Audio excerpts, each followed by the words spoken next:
मैं सारे अग्निवीर भाइयों और अपने फौजी भाइयों का वेलकम करना चाहता हूं अपने इस यूट्यूब चैनल पर। और मैं जानता हूं कि जो मैं 11 क्वेश्चंस इनकम्प्लीट छोड़ कर गया था यहाँ से, वो मैं आगे कंप्लीट करना चाहता हूं। ठीक है, कम से कम 150 क्वेश्चन का ये आपका पूरा पार्ट है, पूरा लेसन है। और मैं चाहता हूँ ये 150 क्वेश्चन मैं आपको कल से परसों तक दे दूँ, पूरे यूट्यूब पर अवेलेबल कर दूँ, ताकि ये आप पढ़ सकें और आगे मैं नेवी की भी तैयारी करवा सकूँ। तो कम से कम इस 6 लेसन्स में मैं आपको इस पूरे 6 लेसन्स के अंदर कम से कम कोशिश करूँगा, प्रयास करूँगा कि कम से कम 700 क्वेश्चन दूँ अग्निवीर के, जो आप निकाल सकें। ठीक है, तो मैं स्टार्ट करता हूँ। किस वेद में जादुई माया और वशीकरण का वर्णन है? तो हम लिखेंगे अथर्ववेद में। किसमें? अथर्ववेद में। ये 4 वेद हैं, आपको पता होगा। तो इसमें से किसको चूज़ करेंगे हम? अथर्ववेद में। ये क्वेश्चन हमारा 12 है। उसके बाद 13 पे आता हूँ मैं। बौद्ध तथा जैन ग्रंथों में 6ठी ईस्वी पूर्व के कितने महाजनपदों का उल्लेख मिलता है? तो साहब 16 जनपदों का। कितने? 16 जनपदों का उल्लेख मिलता है। ठीक है, उसके बाद आगे लेके चलता हूँ। अंग महाजनपद की राजधानी कहाँ है? तो क्या है? चंपा है। कहाँ? चंपा। जैन धर्म के प्रथम तीर्थकार एवं प्रवर्तक कौन थे? तो हम लिखेंगे श्रवसभादेव। ठीक है, उसके बाद 16 क्वेश्चन लेके चलता हूँ। महावीर स्वामी ने अपने उपदेश किस भाषा में दिए थे? तो प्राकृत। किसमें? प्राकृत में दिए थे। भगवान महावीर का प्रथम शिष्य था जमाली। 18 क्वेश्चन लेके चलता हूँ। महावीर के संदर्भ में किन युग्मों पर विचार करें एवं असत्य युग्म का चयन करें? ठीक है, तो कौन सा है हमारा? उपरोक्त में से कोई नहीं। ये आंसर दिया होगा महावीर का जन्म, उसके बाद महावीर के पिता, महावीर की माता। ठीक है, तो उसमें से हमें डी वाला चूज़ करना है, उपरोक्त में से कोई नहीं। ठीक है, नॉन ऑफ दिस।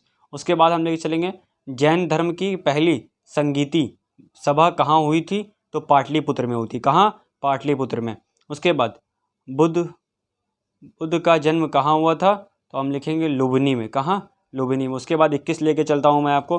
भगवान बुद्ध ने अपना पहला उपदेश कहाँ दिया था? तो सारनाथ में। कहाँ दिया था? सारनाथ में। उसके बाद महात्मा बुद्ध को किस स्थान पर महापरिनिर्वाण प्राप्त हुआ था? तो हम लिखेंगे कुशीनगर में। कुशीनगर में।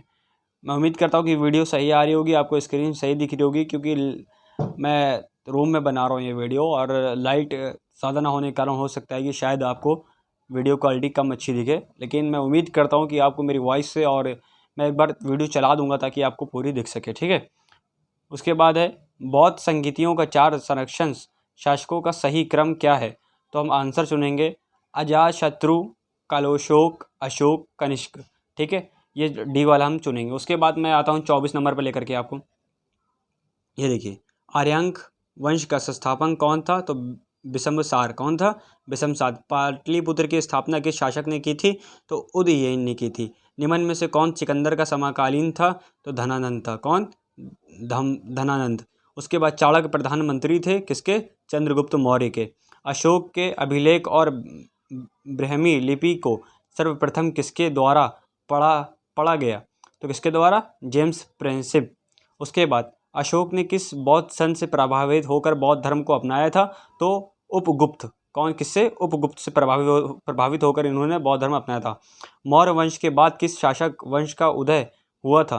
तो शुंग वंश का। किसका? शुंग वंश का हुआ था। उसके बाद निम्न में से किस शासक ने सबसे पहले सोने के सिक्के जारी किए थे? तो हिंद यवन ने। कनिष्क ने किस वर्ष शक संवत की शुरुआत की थी? तो 78 ईस्वी में की थी। भारत का नेपोलियन किससे कहा जाता है? तो समुद्रगुप्त को कहा जाता है। उसके बाद गुप्तकालीन बौद्ध शिक्षा का महान केंद्र कौन सा था? तो हम लिखें नालंदा। क्या? नालंदा। सांची का स्तूप किसने बनवाया था? तो अशोक ने बनवाया था। दशावतार मंदिर का संबंध किस काल से है? तो गुप्त काल से। ठीक है, मैं उम्मीद करता हूँ कि आपको जीडी के क्वेश्चन याद आ गए होंगे। एक बार मैं रिपीट कर दे रहा हूँ फटाफट। ठीक है, क्वेश्चन 12 है, किस वेद में जादुई माया का वशीकरण है? तो अथर्ववेद में है। ठीक है, उसके बाद यहाँ से 13, 14 मैं एक बार ये दिखा दे रहा हूँ, वीडियो चला दे रहा हूँ। ठीक है, आप देख लीजिएगा एक बार, क्योंकि वीडियो की टाइमिंग ज़्यादा लंबी हो जाएगी तो अपलोड नहीं कर पाऊँगा। ठीक है, मैंने कहाँ तक लिखा है आपको बताया है? ये पूरा 36 ठीक है, यानी 11 से स्टार्ट किए थे मैंने। 36 क्वेश्चन आंसर मैं आपको दे चुका हूँ अग्निवीर जीडी के। अगर आप चाहते हैं कि जनरल ड्यूटी का ये जो एग्ज़ाम है आप क्रैक कर जाएँ, निकाल ले जाएँ, तो मेरे भाई मेहनत करनी होगी। 36 नहीं, कम से कम आपको ये समझना है कि 360 क्वेश्चन आंसर आपकी ज़बान पे ऐसे रटे होने चाहिए कि जैसे ही क्वेश्चन आए तो आप उसका आंसर दे दें। और मैं नेवी की तैयारी करवाने वाला हूँ, क्योंकि जिन लोगों ने एमआर का फॉर्म भरा था, एमआर का फॉर्म फिल किया था नेवी के अंदर, अभी उनके एग्ज़ाम बाकी हैं। ठीक है, तो thank you so much. Channel को लाइक कीजिए, सब्सक्राइब कीजिए और जुड़े रहिए हमारे साथ। मैं आपको देने वाला हूँ अग्निवीर से पूरी नॉलेज।